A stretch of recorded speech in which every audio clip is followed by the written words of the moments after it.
सो आज डेट है 24 दिसंबर 2021 Friday 10:20 AM हो रहा है और हमने महाभारत पढ़ना शुरू किया था और हमने अब तक भीष्मास वो पढ़ लिया, अंबाज रिवेंज पढ़ लिया, द पांडवास एंड कौरवास पढ़ लिया, गुरुकुल पढ़ लिया, द स्कूल। चारों चैप्टर को थोड़ा बहुत रिवीजन कर सकते हैं। उसके बाद अब हम पढ़ेंगे दुर्योधन's प्लॉट, द थंब। ये दो चैप्टर आज हमने करना है, so that will be good for us. So let's start this chapter.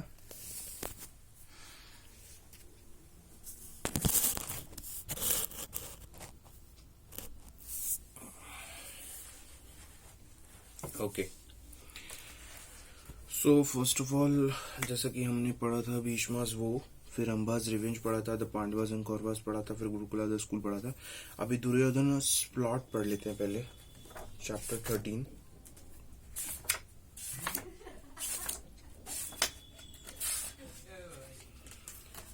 Okay, so Duryodhan's plot. Right from the day the Pandavas entered the Hastinapur, the Kauravas and especially Duryodhan disliked them intensely. He was also extremely jealous of the Pandavas, for they had earned the love and respect of the entire kingdom. By some means or the other, he wanted to kill the Pandavas, especially Bhima. But Duryodhan was fully aware that it would not be possible to kill Bhim through a wrestling match or with the mace. So Duryodhan had a sinister plot in mind. One day Duryodhan invited Pandavas for a holiday by the riverside. How could the Pandavas know Duryodhan's devious mind? Thinking all the enjoyment, they readily agreed. And what a lot of fun it was. Horse riding, boat, campfire, etc. On the ultimate day, Duryodhan had arranged for a royal feast. Bhima, who was a glutton, could not resist the many mouth-watering, delicious and sweet dishes. Happily he ate, but did not know what a deadly poison had been mixed with his food. In the night, when the others were fast asleep, the Kauravas tied the hands and legs of the Bhima and threw him into the river. The next morning, Yudhishthira found Bhima missing from his bed. Presuming that he had loitered away, the other Pandavas returned to the palace along with Kauravas. Bhima, who had sunk to the bottom of the river, had lost consciousness, but was not dead. Seeing his inert body on the river, the king of Nagalok treated him against the poison. The king knew of Duryodhan's evil intention, and hence warned Bhima to be careful about Duryodhan and his fathers. Bhima, on recovering his strength and power, thanked the residents of Nagaloka for their hospitality and returned to Hastinapur. Dharmaraj, Kunti and the other Pandavas, who were immensely worried about Bhima's strange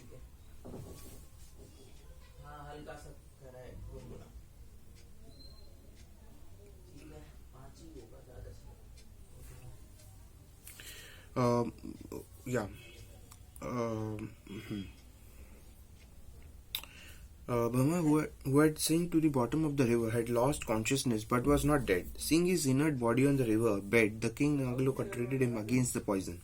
The king knew of Duryodhan's evil intention and hence warned Bhima to be careful about Duryodhan and his brothers.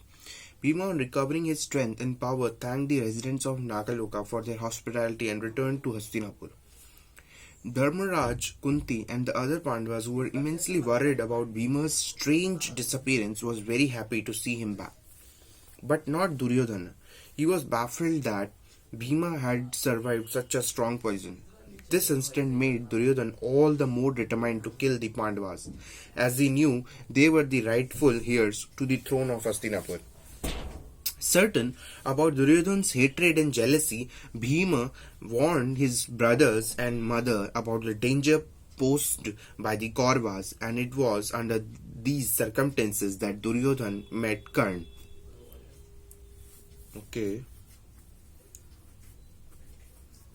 Strange addition. Acha. He made Duryodhana all more determined to kill the Pandavas, as he knew that they were rightful heirs to the throne.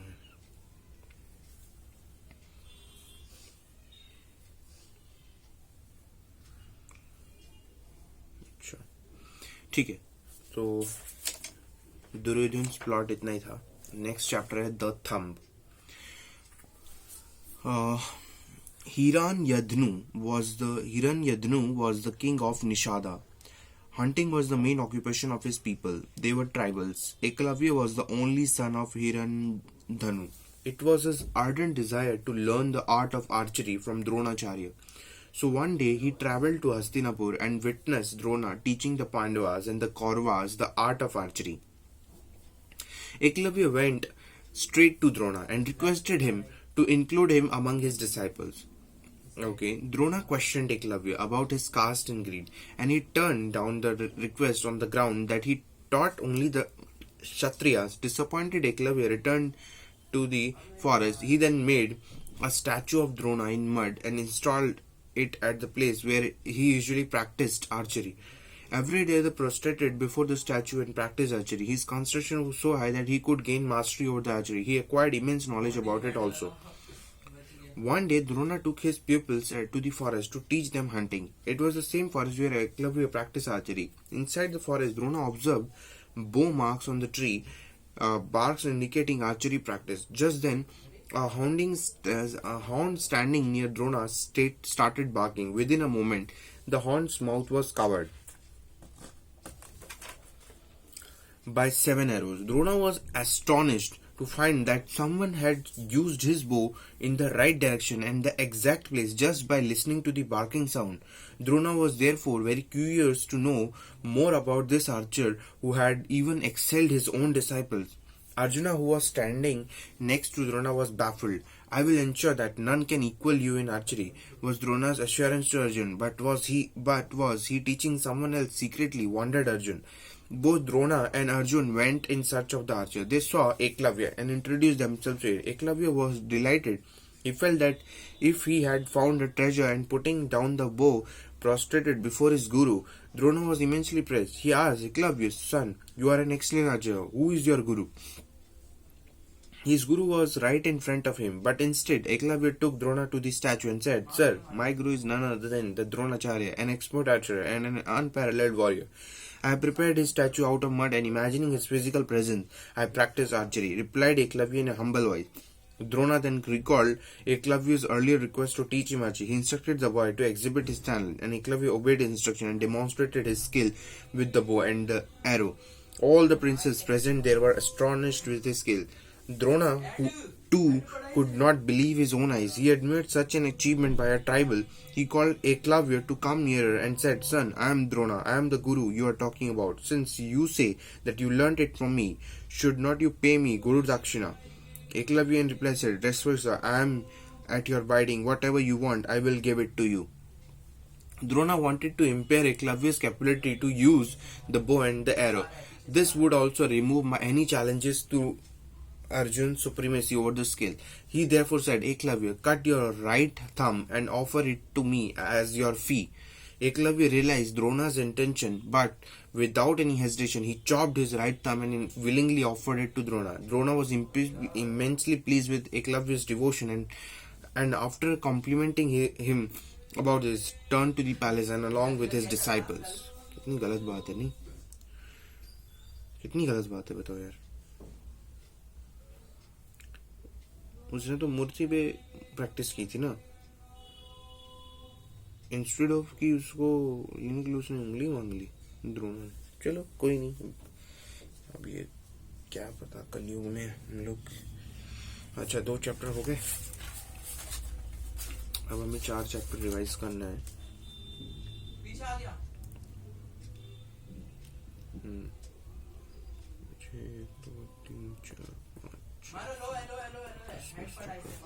चलो कर्ण और दुर्योधन भी पढ़ लेता हूँ.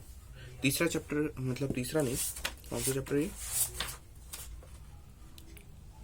सातवां chapter पढ़ लेते हैं, क्या दिक्कत है, पढ़ लेता हूँ.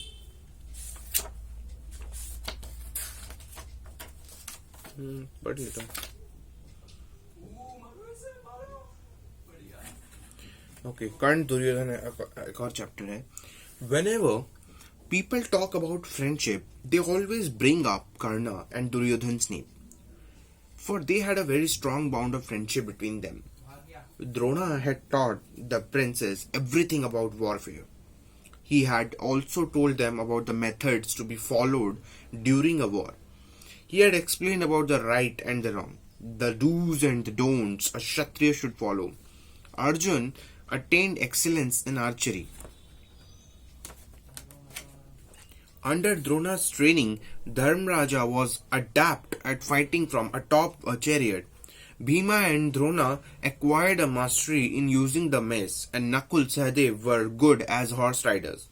Drona wanted the entire Hastinapur to know about the expertise of the princes in waging wars, so he made suitable arrangements for such a day. On the appointed day, the citizens of Hastinapur flocked to the arena of war sports, for they had an opportunity to watch the princes demonstrate individually their skill and the knowledge and compete with each other. Dhritarashtra, Gandhari, Kunti, Vidur, Bhishma, Kripa and Drona were seated on the dais.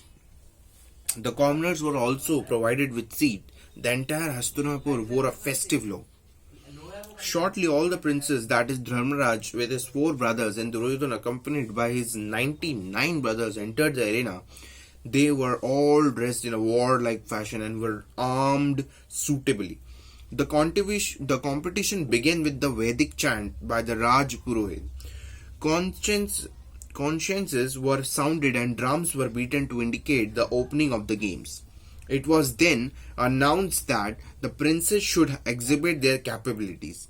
The archers, the fencers, the wrestlers among the princes demonstrated their talent. Bravo, bravo, shouted the excited crowd. Bhima and Duryodhan's deftness in using the mace also delighted the crowd. Nakul, Sahadev and the other Kauravas also drew appreciation from the spectators. It was now Arjun's turn. Parth, Arjun, was Drona's prize student.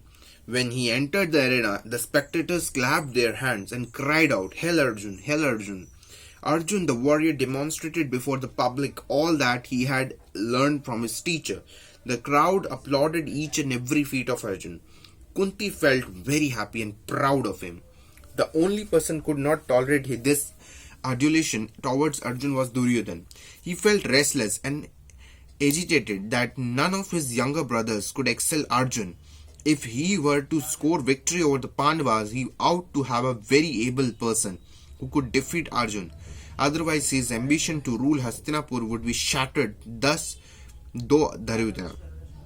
Suddenly, a man stood up from among the spectators and entered the arena and proclaimed that he too would like to demonstrate his skill as a warrior and that he could prove himself to be far better than Arjun. Drona was annoyed that a stranger trespassed into the arena, which was meant only for the princes. He was all the more angry that this stranger had ridiculed Arjun. But Arjun accepted this challenge from a newcomer, and Drona had no other option but to give permission. But he was curious to know more about this person whose face radiated an inner strength. He had pair of earrings which dazzled in the sunlight. He was Karna. These dazzling earrings also caught the attention of Kunti, and it immediately occurred to her that this was her eldest born. She was filled with anguish to see her 2 children facing each other in the challenge. When Karna displayed all the feats of Arjun effortlessly, Duryodhan was delighted. Finally, I have found someone who can combat with Arjun, he rejoiced. He immediately went to Karna and embarrassing him said, "From now on, you are my brother." The contest between Arjun and Karna created a lot of excitement among the spectators. They knew that this would be a very significant contest for both Arjun and Karna were great warriors. Kunti, the mother for both Karna and Arjun, just could not witness the scene. She knew for certain that Karna was the child she had set adrift in the river long ago. Moreover, at close quarters, one could make out a striking resemblance between the two brothers. Thinking about the outcome, she fainted. Suddenly, an idea occurred to Drona. He decided that he would allow only princes to take part in the contest. He immediately conveyed this suggestion to Kripa. Kripa at once entered the arena and told Arjun, Dronacharya has agreed to this combat, but prior to this, both of you have to proclaim about yourself. Arjuna had no difficulty in proclaiming about his royal origin. It was now Karn's turn to reply. The warrior told the spectators that his name was Karn, but what next? He did not know who his real parents were, what his clan was, or any other information about himself. Red in the face, Karn felt distressed that fate had cheated him. He felt utterly humiliated. Kripa took advantage of this opportunity and spoke again. You do not know who you are. You are just an ordinary soldier. So, you do not qualify yourself to take part in the contest meant only for the royal blood. You may leave the arena, he said in an insulting tone. Drona and Kripa did not have any grudge against Karn, but to avoid Arjuna's defeat by this warrior, they had to prevent Karn's participation in the contest. Karn could not say anything. He did not know who he was, except that he had been brought up by a charioteer. He had no status in the society. Duryodhana too did not like Karna being humiliated in such a fashion. He desperately needed someone to fight against Arjun. So he quickly ran up to Karna and said, I am the prince of Hastinapur, and upon my authority I am appointing you as the king of Anga, and you are now as a king. So I dare anyone to say anything against you. So saying, he placed the crown on Karna's head. He also performed all the necessary rites to bestow the kingdom of Anga on the Karna. Bhishma, Drona and Vidura were speechless. The Pandavas found Drona's behavior very strange. Bhim thought it to be ridiculous. He roared with laughter and said, A charioteer's son, king of Anga. But Duryodhana ignored them all and hugging Karna in a friendly way and drove away in his chariot. The contest ended and crowd dispersed. Some praised Arjun, others Karna, but none knew that Karna was the eldest among Kunti's children. From that day onward, Duryodhana and Karna became very close friends, and Karna remained loyal to his friend till the very last. Karna was a great warrior and a good human being. But his only drawback was that he did not know about his origin. He had learned archery under the Parshurama by representing to him that he was a Brahmin. This was because Parshuram hated Kshatriyas. Okay. Because Parshuram hated Kshatriyas and had vowed not to teach anyone of them. Karna became a favorite student of Parshurama and learned from him the usage of a master weapon known as Brahmastra. One day Parshuram was taking his afternoon nap, reclining on the Karna's lap, when a bee bit Karna's thigh.